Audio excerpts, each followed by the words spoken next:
I know it's hot, right? It's going to be a good time. Welcome to the Nashville Zoo and to our Wild Birds Animal Show. My name is Erin, and I'm super excited to be here with y'all.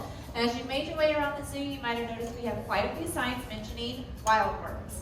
A lot of people don't realize the Nashville Zoo participates in a lot of projects, not only here in Tennessee, but actually all around the world to help conserve and protect all different types of animals. And that's what we call our Wild Birds projects. So we're going to tell you a little bit about that today, introduce y'all to some fun animals. But before we begin, everybody welcome my friend Kelsey. She's going to be helping me out today. Thank you. Whew. Are y'all melting too? Yes. Well, I hope y'all are staying hydrated. All right, well, I think we should go ahead and get started. Yeah, we're going to jump right in. She's ready to go, panting and everything. Everybody, this is Willow, and she is a Palawan binturong. Have y'all ever heard of a binturong before? Yeah. No? How about a bear cat? Yeah. Yes, so that's usually the one that a lot of people hear about, especially if you're from Cincinnati. This is what you're rooting for. Not very athletic. No, not at all. But they are found, as I mentioned, on the island of Palawan off the coast of the Philippines. So a very unique area that they're found in. And they are not related to bears or cats, but they get that nickname from how they look. More like a Dr. Seuss character all melted completely onto that platform, into that palm. It's very, very cute. But you'll notice that very long tail. That's actually going to help her as she's climbing. And y'all, this is actually the most amazing thing you're going to see today, because Willow is very cute, but she also weighs 56 pounds. So the fact that Kelsey's able to stay upright is pretty amazing every single time. But if you look at that really long tail, you might notice the end is curling around Kelsey's hand and wrist. It is prehensile. They are able to climb. So they use that tail as a safety harness. And then there's the bear part of her little nickname. She's able to stand up on her hind legs, much like a bear, to reach her favorite foods. They are omnivores, so they're going to eat a wide variety of things, including meat and veggies. Her favorite things happen to be grapes, bananas, and papaya. I think the stickier the better, so she can smear it all over us. Another cool fact, while they're climbing, they can rotate their ankles 180 degrees, so they can climb face first down the trunk of the tree, just like a squirrel. Very cool, right? Like a nightmare squirrel? Yes. Like a 56-pound nightmare squirrel coming at you at the dead of night. Yes. But if that was not enough for y'all to fall in love with Willow, here's another fact for you. They smell like buttered popcorn. Yeah, I know, that'll reel you right in, right? Until I tell you why they smell like buttered popcorn. It's because they are covered in their own urine, which smells like buttered popcorn. Yeah. Amazing. Isn't she cute? Oh my goodness, so adorable, right? No. But this is actually really effective because they use it to mark their territory in the dense forest, so it's the easiest way for them to communicate to other animals. And so that also includes her favorite trees, her favorite keepers. That's where I'll leave that. That's why I have Kelsey doing the heavy lifting today. Yeah, she's definitely been talking up a storm. I hear it right here. Oh yeah, we heard it, yep. So we always joke this is not product at all. We just get blown and you're good to go. All natural. Now another great thing about Willow, she was the first female Palawan binturong born in the United States, and she was born right here at your Nashville Zoo. So yay! So everybody, that is Willow. Thank you, Kelsey. So we do pride ourselves here at the zoo on introducing people to lesser-known animals like Willow, and hopefully sparking that love and desire to learn more. Because whenever it comes to sparking that and making conservation happen, we have to remember all animals matter, not just the ones we already know and love. The other thing that we do as part of our wild works, though, is we happen to do a lot of research with TWRA and a lot of other partners. If you go up to our animal hospital, you might notice there's a very large radio tower. It's called our Modus Tower. We use that to track birds, bats, and butterflies that migrate through the area, and even the local ones that stay year-round. So the way we do this is they have a teeny tiny telemetry, and that's a radio transmitter that's attached to them, and we can actually clock their numbers, actually see how their populations are making a difference every single month throughout the year. But we also use this technology for some terrestrial animals that some people might actually know a little bit more about. Yeah, our ectotherm team's actually been using that technology with our local box turtle population here on grounds. Their telemetry looks a little bit different. They've got a nice little backpack that goes on their shell, has a receiver on it so we can keep track of them. Because the box turtle is actually a vulnerable species. Yeah, and that was some of the research that was very surprising, because I don't know about y'all, but I see box turtles crossing the road. I see them whenever I'm out on hikes, if I'm in my backyard. So to find out that their numbers are actually going down was very amazing and really sad. Yeah, we're finding that it's mostly the adults that we keep seeing out and about, so the eggs and the nests and the young ones are having the most issue with some urban predators like raccoons and crows. So we're trying to figure out what we can do to help them out, to hopefully keep them around for many generations. Yeah, and the other thing that the zoo does that a lot of people are not aware of is we offer homes to animals that otherwise wouldn't be able to take care of themselves. Just like little Sumac, she came to a rehabilitator over 20 years ago, and she is going to be in her mid-30s this year.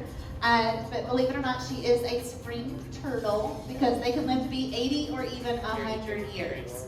So as long as we can save the babies, we'll have a lot of turtles to grow up with. So pretty awesome. Yeah, and we've actually been hearing for this past month that we have babies on grounds. Very exciting stuff.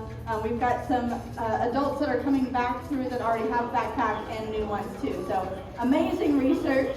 Now, I do love the turtles. They were always my favorite growing up, but I have become a bird nerd. So I want to introduce y'all to my favoriteest bird. Her name is Jane, and Jane is one of the best. She is called a silvery-cheeked hornbill. Yes, so she's a very unique species. We don't have a whole lot in the U.S., so it's really fun to get to come to the zoo and see her. Now, like all hornbills, she's got that nice big beak. That's where she gets the name. And then this extra little bit here on top is called a cast, and it's hollow. It helps her to amplify her calls across the forest. So she can be heard about a half-mile away. She's very loud when she wants to be. Now, she's a frugivore, so I'm feeding her some grapes, which are one of her favorites here. Now, being a frugivore, that means that she poops about once every 10 minutes. Yeah. Does anybody else do that? No? Okay, that's probably a good thing. Now, for Jane, though, it's excellent, because that means that as she's flying all over the forest looking for food, or a home, or a mate, she's actually helping to regrow her home, dropping all these fertilized seed pods along the way. Nice job, girlfriend. Now, I love Jane. She's definitely, like I said, one of my favorites. I love introducing her, but the cutest thing she does is actually take herself off stage. Oh, I'm telling you guys, my heart, it just hurts. All right, give her a round of applause. She did fantastic. Thank you all.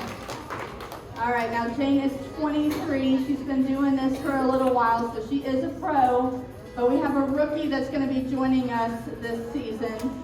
His name is Stanley, and I enjoy talking about my hornbills, so we're going to introduce you to a rhinoceros hornbill. You thinking about it?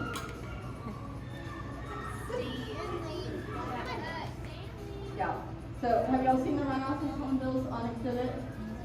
Some of us? Yeah. Well, Stanley is 2 years old, so he's still a youngin'. What you'll notice when he does make his way out here is that his cast, that little bit on top that we talked about, is not quite full grown yet. So he is, as his body size, full grown, but that cast has to continue to grow out and up as he gets older. Oh wow.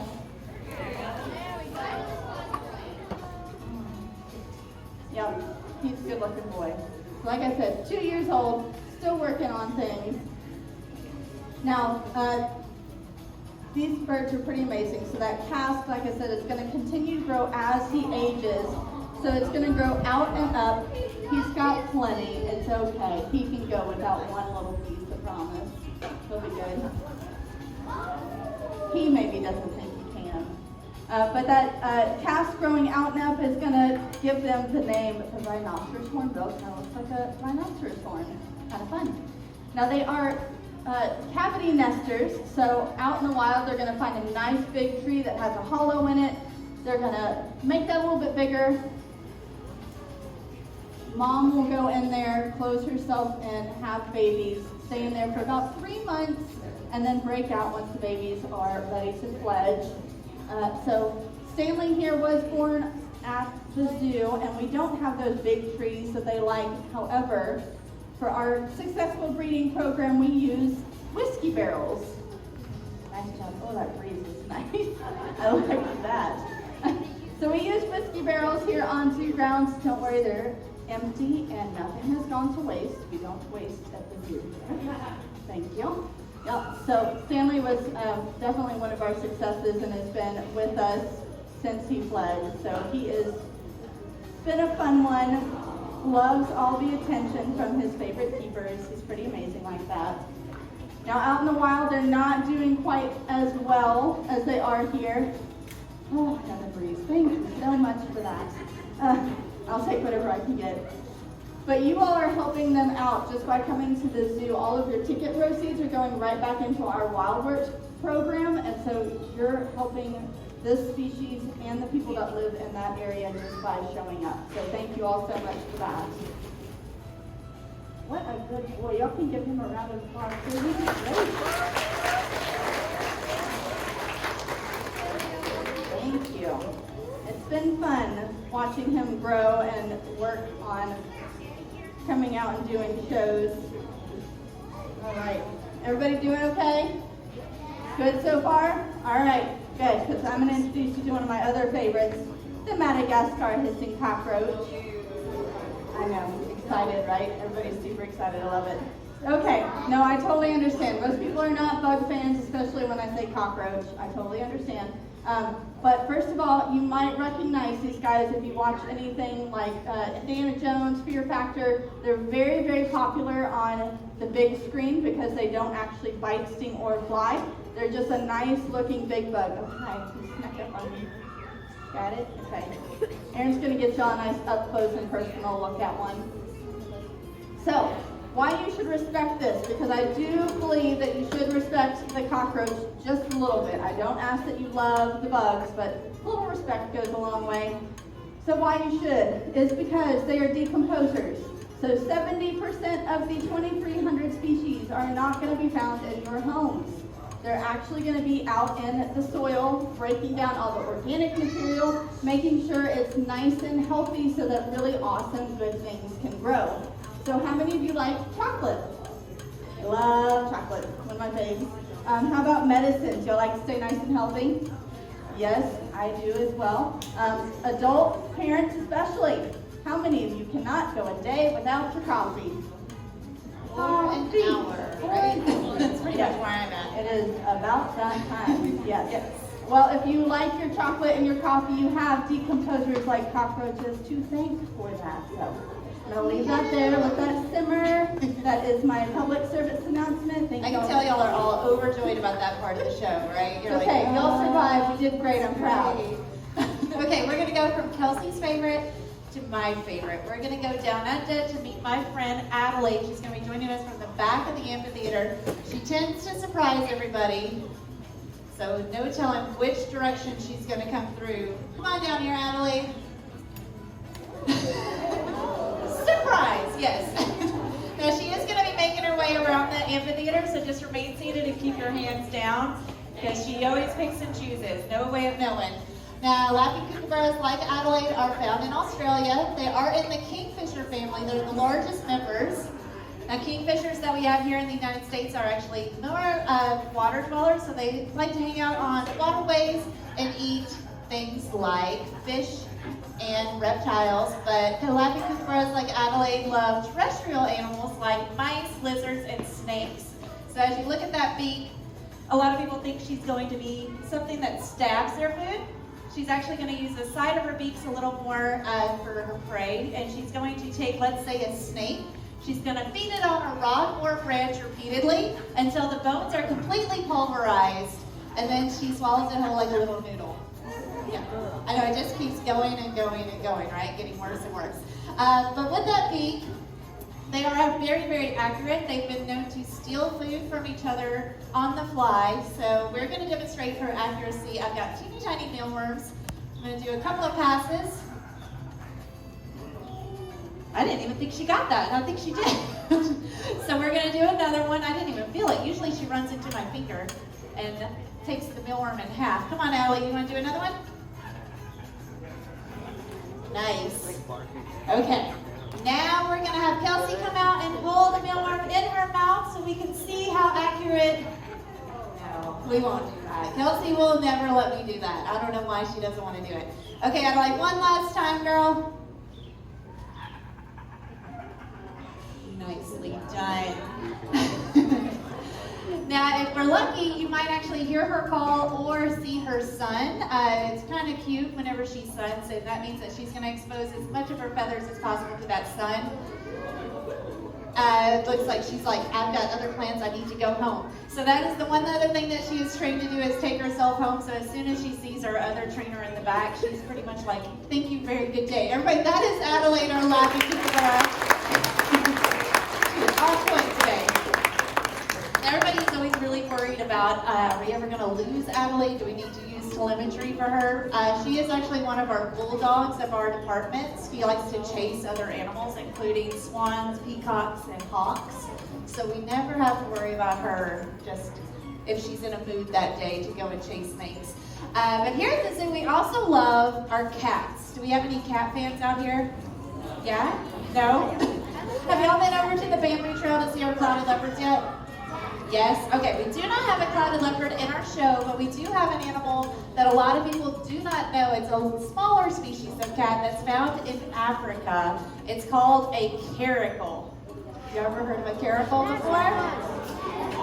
This is Zane, everybody. And caracals like Zane are found in Africa, up into the Middle East, and over into parts of Asia. So they actually are found in all different types of habitats, like deserts, tall grasslands, and even forests. So that tan coloration and even those ear tufts help them blend in because they are ambush hunters. He weighs about 31 pounds and is considered to be a small cat. He's able to hunt anything and everything he's big enough to bring down. So he'll pretty much camouflage, stalk his prey, and then he's able to burst out at speeds of about 30 to 35 miles an hour to surprise his prey. Now, he's going to eat mammals and reptiles that way, but the favorite thing that we like to talk about is whenever they hunt birds. So he's getting ready. It's always great. Okay, so we don't have a live bird that wants to volunteer for this part of the show, understandably. So we have trained Zane to come to a wiffle bird, and he's working on his jumping behavior. So we're going to do a little bit of practice here. Let's get going, Zane. He was on it on the next show. So let's see. You want to jump? There are a few things that you should be looking for. Very nicely done. So what you're looking for, that first one he showed off really well, that twist that he does at the top of his jump, they're actually going to fully extend their body, and that's whenever they're able to grab the bird mid-flight right out of the air. Now he'll probably, because I'm asking him to go higher, show you the other thing that you need to look for. Zane, will you jump? So the other thing that they do is they'll actually circle under their prey to size up if the amount of effort that he needs to put in is worth what he's going to get. Very nicely done. So everybody, believe it or not, a caracal like Zane can jump about 10 feet straight up in the air, twist, and then grab a bird. So right now, that was probably, again, I'm like every show, he's going higher and higher and higher. That was probably about 6 feet for his first one. Yeah, thank you. Believe me, he is a ham. He loves applause. He's always like, I did it? Yes, I did. Thank you. So as you keep coming back to the zoo, as I know you will now that you've found out about Zane, you can check in and see how he's doing. He is 2. He just turned 2 at the end of May, and they can live about 15 to 18 years. So he's going to be around practicing for a very, very long time. And our next animal, though, is 3 feet tall, pink, and loves to eat shrimp. I'm surprised at how many people are able to get that. Have y'all seen our flamingos on exhibit yet? Yeah? Okay. This is not one of them. But here at the zoo, we are very lucky. We actually have 3 of the 6 types of flamingos that are found in the world. On exhibit, we have the really tall, 6-foot, very, very pink ones are our Caribbeans. We have 5-foot ones that are gray right now because they are very young. They're juveniles. Those are greater flamingos. And then we have mid-size, little fun-sized ones called Chilean flamingos, like poblano here. And they are found in the mid-elevations of the mountains in Chile of South America. And as I mentioned, they do love to eat shrimp.